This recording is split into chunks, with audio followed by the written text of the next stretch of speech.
नमस्कार. आत्ता मी आपल्यासमोर एक गोष्ट सादर करणार आहे, तीही शरद पवार साहेब यांच्या आवाजातून.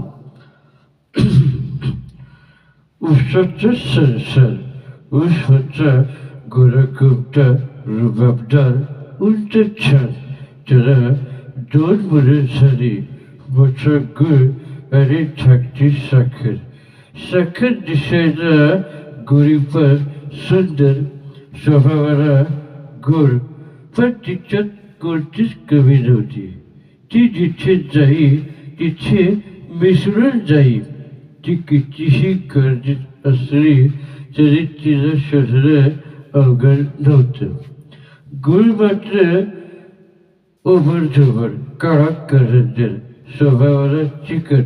तो कोणासमोर गेला की संकट वाटे. त्यालाही वाटे आपण ही साखरेसारखं इतरात मिसळावं, पण गुळाची कधी जमत नाही. एके दिवशी साखरेचं प्रेम रव्यावर झालं. त्या दोघांचं लग्न बापाने आनंदात लावून दिलं. मग त्याला मुलगा झाला, त्याचं नाव शिरा ठेवलं. आता मात्र उसाला गुळाची काळजी वाटू लागली. त्याला रंग ना रूप. त्याला मुलगी कुठे आणि कशी शोधू हा प्रश्न होता. तो नेहमी काळजीत असायचा. एके दिवशी उसाला त्याचा मित्र तूप भेटला. तुपाने उसाला त्याच्या काळजीचे कारण विचारले. उसाने त्याला गुळाविषयी सांगितले. तेव्हा तूप त्याला म्हणाला, अरे मित्रा उसा, तू कशाला काळजी करतोस? गुळाला मुलगी मिळेल. तुपाने सुचवली, छान घरातील उच्च घराण्याची मुलगी, थोडी रच्च पण जाजूर, गुळाला शोभेल अशी. तिचं नाव भरत. त्या दोघांचे गुण जुळले. उसाने गुळाचे लग्न थाटामाटात करण्याचे ठरवले. किचन ओटा बुक केलं. स्वयंपाकघर सजवले. तूप भरतला घेऊन कढईत गेला.